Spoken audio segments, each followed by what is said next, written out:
বাংলা সাহিত্যের বিশেষ কিছু রোমাঞ্চকর গল্প নিয়ে অনুষ্ঠিত আমাদের এই বাংলা গল্পের ঠেক। আজ আপনাদের জন্যে আমাদের নিবেদন পত্রভারতী কর্তৃক প্রকাশিত এক কুড়ি এক ডজন থেকে সংগৃহীত শীর্ষেন্দু মুখোপাধ্যায়ের একটি ছোট গল্প চকদিহির তেনারা। গল্প পাঠে আমি সুদেবী, অন্যান্য চরিত্রের ভূমিকায় শুভ, শ্রীবাস ও ক্ষীরোদ। শীতল তপাদার যখন মুখবেড়ের খালের ঘাট পাড়ে পৌঁছল তখন বেলা প্রায় ৩টে। মাঘ মাসের হাড় কাঁপানো হাওয়া বইছে, রোদের রং লালচে মেরে গিয়েছে। বেলা আর বেশিক্ষণ নেই। ঘাটে গুটি কয় যাত্রী জড়সড় হয়ে নৌকার জন্য হাঁ করে দাঁড়িয়ে আছে। শীতলকেও দাঁড়াতে হল। ঝাড়া ৪০ মিনিট দাঁড়িয়ে থাকার পর হেলে দুলে একখানা নৌকো এসে দয়া করে ভিড়লেন। নৌকোয় ওঠার আগে শীতল জিজ্ঞেস করলো, মাঝি ভাই, এই নৌকো চকদিহি খেপ মারবে তো? মাঝি বুড়োসুড়ো মানুষ, প্রশ্নটা শুনে বিড় করে আপন মনে কি একটু বলল, তারপর জিজ্ঞেস করলো, চকদিহি থেকে আসলো রে বাবা। তা চকদিহি যাবেন কেন? সেখানেই যাওয়ার কাজ। ও বলে মাঝি একটু যেন ভাবনায় পড়ে গেল। তারপর বলল, তা কাজ থাকলে তো যেতেই হবে। উঠে পড়ুন তাহলে। ৫-৭টি জড়সড় যাত্রী নিয়ে বড় নৌকাটি রওনা দিল। বেলা ফুরিয়ে আসছে তাড়াতাড়ি। নতুন জায়গা, অন্ধকার হয়ে গেলে অসুবিধায় পড়তে হবে ভেবে শীতল তপাদারের একটু উদ্বেগ হচ্ছিল। সঙ্গে একটা বিছানা আর বাক্স। চাকরিতে জয়েন করতে যাচ্ছে, সেখানকার বিলি বন্দোবস্ত তার জানা নেই। নৌকাটা খানিকক্ষণ বাদে বাদে এ ঘাটে ও ঘাটে ভিড়ছিল।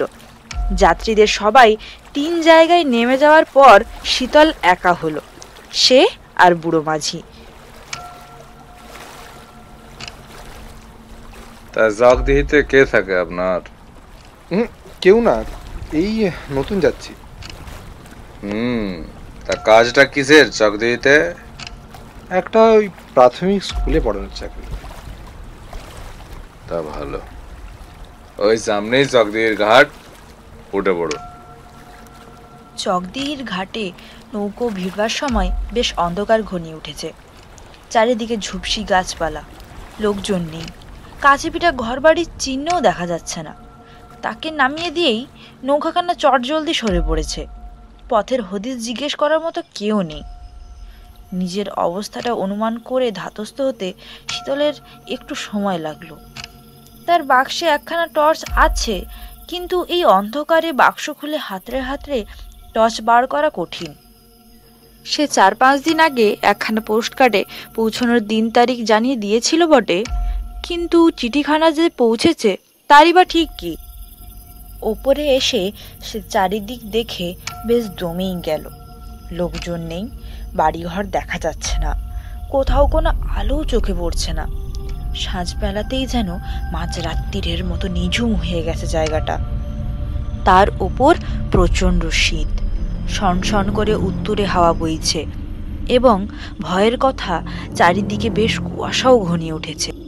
বাক্স বিছানা নিয়ে সে হারার উদ্দেশ্যে কোন দিকে রওনা হবে সেটাই বুঝতে পারছে না। কাছে পিঠে শুধু ঘন গাছপালা আর চাপ ধরা অন্ধকার। চকদিহি গায়ের চিহ্ন মাত্র নেই। মাঝি বেটা কোনো আঘাটাই নামিয়ে দিয়ে গেল কিনা কে জানে। রেল স্টেশনে যেমন থাকে, ঘাটে তো আর তেমন জায়গার নাম লেখা থাকে না। ভরসা এই পাকা ঘাট যখন আছে তখন কাছে পিঠে লোকবসতিও থাকতেই হবে। দাঁড়িয়ে থেকে লাভ নেই, কপাল ঠুকে সামনে একটু এগিয়ে দেখ। শীতল সাবধানে খুব ধীরে ধীরে বাঁ বগলের বিছানা আর ডান হাতে বাক্স ঝুলিয়ে রওনা দিল। কিন্তু কুয়াশাটাও এই মকাই এমন ঘন হয়ে এলো যে ঠাহর করে পথঘাটের কোনো হদিশ পাওয়ার উপায় রইল না। সেই রসপুরগঞ্জে একটা হালুই করের দোকানে 2খানা সিঙাড়া আর রসগোল্লা খেয়েছিল। সেসব কখন তল হয়ে গিয়েছে। এখন খিদেটাও সে বিজ্ঞান পড়েছে, এতকাল ঈশ্বর নেই বলেই বিশ্বাস ছিল। কিন্তু বিপাকে পড়ে মনে পড়ল তার মা খুব মদন মোহনের ভক্ত। সর্বদাই বাবা মদনমোহন নামক একজন দেবতাকে কারণে অকারণে ডাকাডাকি করে থাকেন। বংশীধারী মদনমোহনের বিভিন্ন পটও তাদের ঠাকুর ঘরে। শীতলের মনে হলো একবার মায়ের মদনমোহনকে ডেকে দেখলে হয়। আহা, বিজ্ঞান তো আর সব রহস্যই ভেদ করতে পারেনি। বিজ্ঞানকে ছাড়িয়ে নাগাল এড়িয়েও তো অনেক কিছু থাকতে পারে। খুব লজ্জা আর সংকোচের সঙ্গে মদনমোহনকেই হালকা করে একটু ডাকতে চাইছিল শীতল। চারিদিকে একটু চোখ বুলিয়ে চোখ বুজে সরে বলছে, ঠিক এই সময় হেঁড়ে গলায় কাছে পিঠেই একটা হাঁক শোনা গেল। করেন কি বলতে বলতেই দুরদার করে একটা লোক বাঁ দিক থেকে ধেয়ে এলো। এই দুর্দান্ত শীতেও তার গায়ে একটা গেঞ্জি আর নিম্নাঙ্গে মালকোচা মারা ধুতি ছাড়ার কিছু নেই। দিন মশাই দিন, আমার হাতে দিন। স্কুলের মাস্টার মশাই আপনি, মালপত্র বাকি আপনার সাজে, আমি আছি কি করতে। যাক বাবা, মদনমোহনকে ডাকার আগেই বিপদ উদ্ধার হয়ে গিয়েছিল বলে শীতল নিশ্চিন্তির শ্বাস ফেলে বলল, আমাকে নিতে এসেছেন বুঝি? লোকটা নির্বিকার গলায় বলে, আগে না, তবে এই ঘাটের ধারে প্রায় দিনই হাওয়া খেতে আসি তো, আপনাকে দেখে মনে হলো বিপদে পড়েছেন, তাই আসা। অধমের নাম নীলমণি খাসনবিশ। আমি হলুম গে শীতল তপাদার। স্কুল ওসব আমি জানি। মদন মালের নৌকায় এলেন, সবই সচক্ষে দেখা। অন্ধকার এবং ঘন কুয়াশায় লোকটার চেহারা বোঝার উপায় নেই, শুধু আবছা ধুতি আর গেঞ্জিটা বোঝা যাচ্ছে। খুব শক্তপোক্ত লোক, সন্দেহ নেই, নইলে এই কালান্তক শীতে এই সামান্য পোশাকে হাওয়া খেতে জলের ধারে আসতো না। গলা খাঁকারি দিয়ে শীতল বলে, তা নীলমণি বাবু, চকদিহি জায়গা কেমন? দিব্যি জায়গা মশাই, দিব্যি জায়গা। চাঁদ সূর্যে ওঠে, গাছপালা আছে, খাল ধার আছে, বাঁশ বন আছে, শ্মশানও আছে, গোরস্থানও আছে। আর চাই কি আপনার? জবাব শুনে একটু দমে গিয়ে শীতল বলল, তা বটে। খানিকক্ষণ চুপচাপ হাঁটার পর শীতল বলল, আচ্ছা, আমার থাকার ব্যবস্থা কোথায় হয়েছে তা কি জানেন? লোকটা হঠাৎ যেন চমকে দাঁড়িয়ে বলল, তাই তো, এটা তো খেয়াল হয়নি। তাহলে আপনি আমাকে নিয়ে যাচ্ছিলেন কোথায়? লোকটি খুব চিন্তিত হয়ে আমতা আমতা করে বলল, তাও বটে, কোথায় যেন নিয়ে যাচ্ছিলাম ঠিক মনে নেই। তা চলুন, বাঁশবনটা পেরিয়ে সাঁকো অব্দি তো আগে পৌঁছে দিই, তারপর যা হোক একটা ব্যবস্থা করে নেবেন। শীতল ভারী হতাশ হয়ে পড়ল। সাঁকো পেরিয়েই বা সে যাবে কোথায়? নীলমণি খাসনবিশের মাথায় একটু গন্ডগোল আছে বলেই মনে হচ্ছিল শীতলের, তাই সে আর কথা বাড়ালো না। সামনেই বাঁ ধারে বিশাল বাঁশবনের আড়াল পাওয়া যাচ্ছিল, কুয়াশায় ভালো করে বোঝা যাচ্ছে। নীলমণি হঠাৎ থেমে বিছানা আর বাক্স তার হাতে দিয়ে বলল, আমি চলি আগে, আর যাওয়ার উপায় নেই কিনা, মেলা কাজ ফেলে এসেছি। গাঁটা কত দূর? না না মশাই, বেশি না, ওই সাঁকো পেরোলে পোটাক পথ হবে, বুক ঠুকে চলে যান। অন্ধকারে সাঁকোটা অনুমান করেই পেরোতে হলো শীতলকে। তবে উপায়ও তো নেই, কিন্তু সাঁকো পেরিয়েও সেই একই সমস্যা। সামনে অন্ধকার আর কুয়াশা, কোন দিকে গাঁ, কোথায় আশ্রয় বুঝবার উপায় নেই। ফের মদনমোহনের কথা মনে এলো শীতলের। এবার আর বাবা মদনমোহনকে না ডেকে উপায় নেই। সে চোখ বুজে বংশীধারীর ফটোয় দেখা মুখ স্মরণ করে অমনি দুই হ্যাচকায় তার হাত আর বগল থেকে বাক্স আর বিছানাটা কে যেন কেড়ে নিয়ে বলল, ঠিক আছে, আমার সঙ্গে আসুন, আমি এগিয়ে দিচ্ছি। আপনি কে? আমি হলুম পঞ্চানন হালই, এই গাঁয়েই বাস। বাঁচালেন মশাই। আচ্ছা, আপনি কি জানেন কোথায় আমার থাকার ব্যবস্থাটা হয়েছে? এটা কি আমার জানার কথা? না, আমি ভাবছিলাম আর কি, নিশাপতি মানে হিডসের নিশাপতি বাবু আপনাকে হয়তো পাঠিয়েছেন আমাকে নিয়ে যেতে, তাই আর কি। আরে না মশাই, নিশাপতি বাবু আমাকে পাঠাননি। নিজের গরজেই এসে আপনার মাল বইছি। অন্ধকারে ঠাহর করে যা বোঝা যাচ্ছে, লোকটা বেশ লম্বা আর কেটো চেহারার, গায়ে গরম জামাও আছে বলে মনে হলো। শীতল কুণ্ঠার সঙ্গে সে কি, আমার মাল বইবার আপনার গরজ কিসের? দিন, ওগুলো আমার হাতেই দিন। ঠিক আছে মশাই, খানিকটা এগিয়ে তো দিই। আচ্ছা পঞ্চানন বাবু, এই চকদিহি কেমন গা? অক্ষর দে মশাই, অক্ষর দে। এসে যখন পড়েছেন হাড়ে হাড়ে টের পাবেন। এখানে বেঁচেও সুখ নেই আর মরেও সুখ নেই, দিনেও সুখ নেই, রাতেও সুখ নেই। তা এই চকদহি ছাড়া আর কোথাও জায়গা পেলেন না? শীতল তার মেরুদণ্ড বেয়ে একটা শীতলতর স্রোত নেমে যাচ্ছে টের পেল। গলাটা একটু ঝেড়ে বলল, তা খুব খারাপ জায়গা নাকি? খুব খুব। তবে হ্যাঁ, বেঁচে থাকার উপর যদি ঘেন্না এসে গিয়ে থাকে, দুঃখে কষ্টে হেদিয়ে গিয়ে মরার বাসনা যদি চাগাড় দিয়ে উঠে থাকে, তাহলে শয্যা চকদিহি চলে আসুন। এখানে মরার ব্যবস্থা চমৎকার। গাছে গাছে ফাঁস লাগানো দড়ি ঝুলে আছে, গহীন পুকুর আছে, 20 গোটার গাছের জঙ্গল আছে। সাপ পাবেন, বাঘ পাবেন, কুমির পাবেন, আর খুনি কোনটাতে তো এটা স্বর্গরাজ্যই বলা যায়। শীতল শিউরে উঠে বলল। ওরে বাবা, চকদিহি তো সাংঘাতিক জায়গা মশাই। লোকটা ভারী আহ্লাদের গলায় বলল, তবে আর বলছি কি, চকদিহি যখন এসেই পড়েছেন মশাই, তখন একটা এসপার ওসপার কিছু ঘটবেই।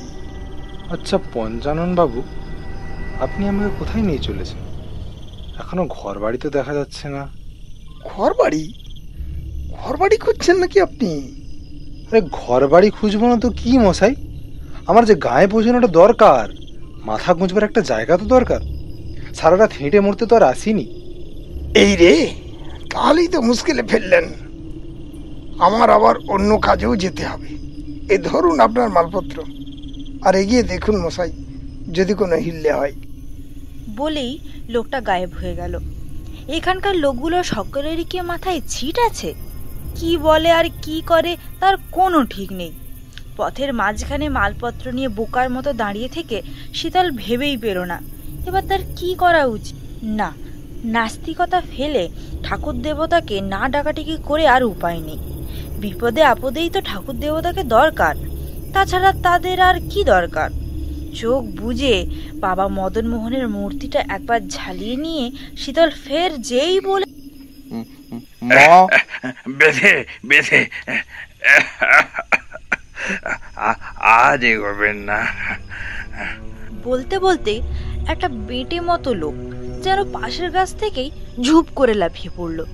গদগদ গলায় বলল, এত তাড়াহুড়োর কি আছে মশাই?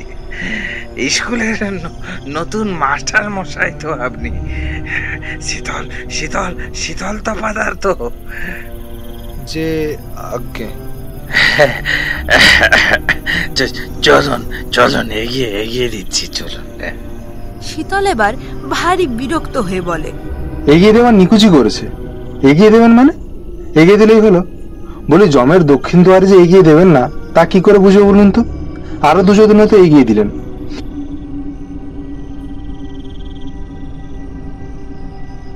ভারী মিঠে গলায় লোকটি বলে, আগে আগে আমি হলুম গে নরহরি প্রতিতুণ্ড। আগে এ গায়ে বহুকালের বাস, যা হায়রান হতে হলো আপনাকে, তা তা তা দিন দিন দিন দিন মালপত্র বয়ে আমি নিয়ে যাচ্ছি আপনাকে। শীতল মাথা নেড়ে বলে, না মশাই, শুধু নিয়ে গেলেই হবে না, জায়গা মতো পৌঁছেও দিতে হবে। আগে আগে আগে, সে তো বটেই, সে তো বটেই। তার জায়গা মতো আপনি একরকম পৌঁছে গিয়েছেন বলে ধরে নিতে পারেন। কাছে পিঠেই চক দিয়ে শুধু ডাইনির জলাটা বেরোতে পারলেই হলো। শীতল অবাক হয়ে বলে, চকদিহি এখনো পৌঁছয়নি? বলেন কি মশাই? এই যে নীলমণি খাসনবিশ আর 55 হালুই বলে দুটো লোক বললো চক দিয়ে পৌঁছে গিয়েছে। তা ওদের কথা ধরবেন না মশাই, মুখ্য চাষা বসা লোক সব। আর ওরা জগদিহির ঘাত গতি বা জানবে কি করে বলুন? তা জগদিহির ঘাত ঘোতটা কি একটু বুঝিয়ে বলবেন? ওহো, ওসব তড়ি ঘড়ি জানবার দরকারটাই বা কি আপনার বলুন তো? যদি টিকে থাকতে পারেন তাহলে দেখবেন জগদিহি ভারী সরেস জায়গা। মঙ্গলবারের হাটে ভারী সস্তায় ছুরি, বোঝালি, তলোয়ার, চপার কিনতে পারবেন। হারুমত সুদ্দির কাছে পিস্তল বন্দুকও পেয়ে যাবেন। সতুকপালির কাছে বোমা বারুদ সের দরে কেনা যায়। শীতল চটে উঠে বলে, ওসবে আমার কি দরকার?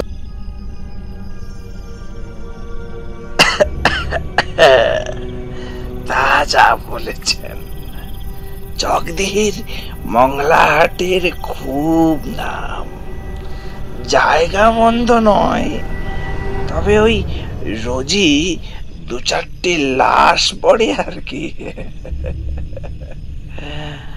ওই সব ছোটখাটো ব্যাপার গ্রাহ্য না করলে জগদিহি ভারী সরেস জায়গা। এই জগদিহির কথা যতই শুনছি ততই মাথা গরম হয়ে যাচ্ছে মশাই। কিন্তু এখানে এসে যখন পড়েছি তখন তো নিরুপায়। বলি, এখানে মাথা গোঁজবার মতো একটা জায়গা পাওয়া যাবে কি নরহরি বাবু? কি যে বলেন তপাদার মশাই, মাথা গোজার জায়গার অভাব কি আছে? চারিদিকেই মাথা গোজার জায়গা।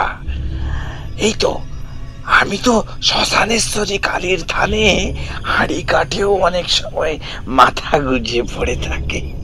সর্বনাশ! হাঁড়ি কাঠে মাথা দিয়ে শুতে হবে নাকি? আরে না না মশাই, না, আপনার জন্য বোধহয় একটু ভালো ব্যবস্থাই আছে। আপনার কথার মাথা মুন্ডু বুঝে ওঠাই মুশকিল দেখছি। তা বলুন মশাই, কোথায় নিয়ে যাবেন? বেঘরে প্রাণটাই না যায়। আগে প্রাণ খুব মজবুত জিনিস, সহজে যাওয়ার নয়। লোকটা বাক্স বিছানা নিয়ে আগু হলো। পিছনে শীতল।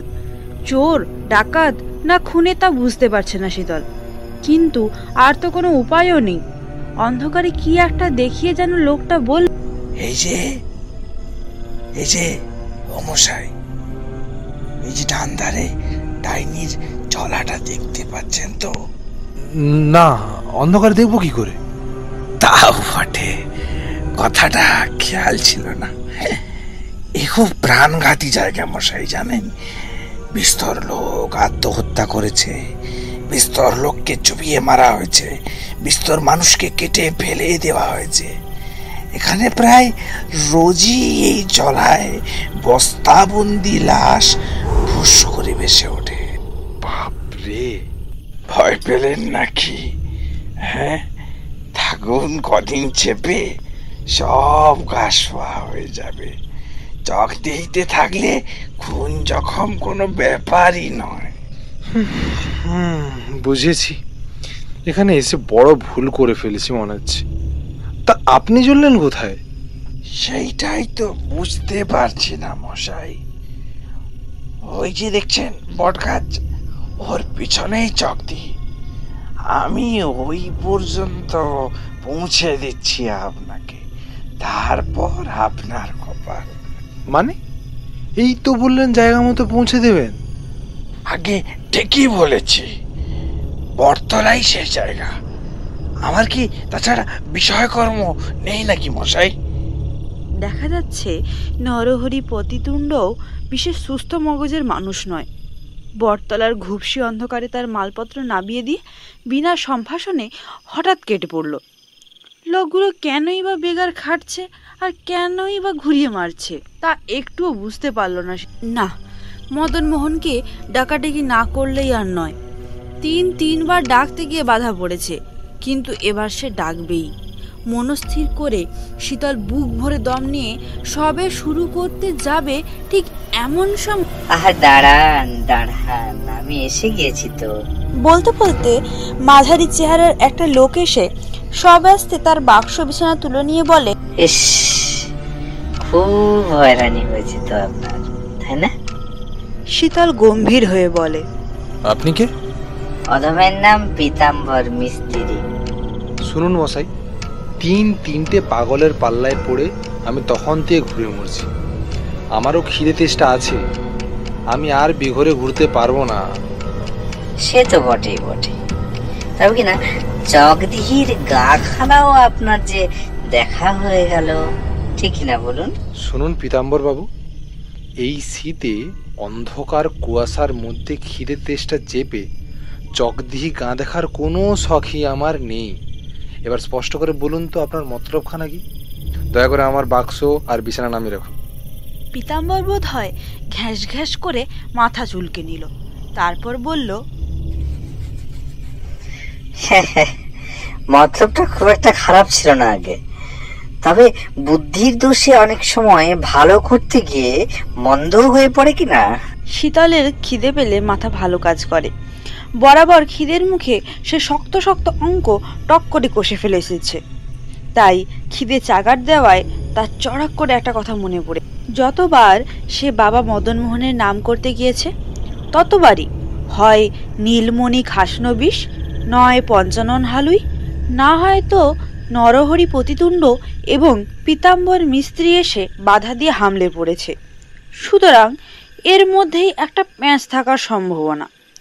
সে গলা খাঁকারি দিয়ে, শুনুন পীতাম্বর বাবু, আপনি বা আপনারা আসলে কে তা আমার জানা নেই, আপনাদের মতলবও কি তাও বুঝতে পারছি না, কিন্তু এবার আমি আমার মায়ের ইষ্ট দেবতাকে না ডেকে আর ছাড়ছি না। জয় বাবা। বলছি বলছি বলছি আমাদের মনীষীর মধ্যে গণ্য না করলেও চলবে, তবে আমরা তেমন খারাপ চরিত্রের নয় মশাই শীতল উপাধ্যায়। স্কুলে যে পোস্টে আপনি বহাল হলেন, সেই পোস্টেই মৃগিন বাবুর ছেলে গঙ্গাবদর বহাল হওয়ার কথা ছিল, কিন্তু চাকরিটা আপনার বরাতে জুটে যাওয়ায় মৃগিন বাবু তো রেগে ডং। তিনি হলেন জগদিহের দণ্ডমুণ্ডের কর্তা, হাতে মাথা কাটেন মশাই। অপমানটা তার হজম হয়নি কিনা, তাই ঠিক করে রেখেছিলেন আপনি গায়ে পা রাখলেই দুনিয়া থেকে সরিয়ে দেবেন আপনাকে। ওই তো সেই মতলবেই পাঁচু আর গদাইকে বটতলায় মজুতও রেখেছিলেন, লাশ নদীতে ভাসিয়ে দেওয়ার কথা ছিল। বাবা, একটা চাকরির জন্য খুন? তবে আর বলছি কি মশাই, ঘোরাঘুরিটা তো সেই জন্যই করতে হলো কিনা। তা মশাই আপনারা কারা? সে আর আপনার শুনে দরকার নেই। ওই যে 20 কদম দূরে বনবিহারী বাবুর বাড়ি, ওইখানেই আপনার বাসা ঠিক হয়েছে। চলো, গরম জল থেকে গরম ভাত সবই তৈরি আছে, গেলেই হয়।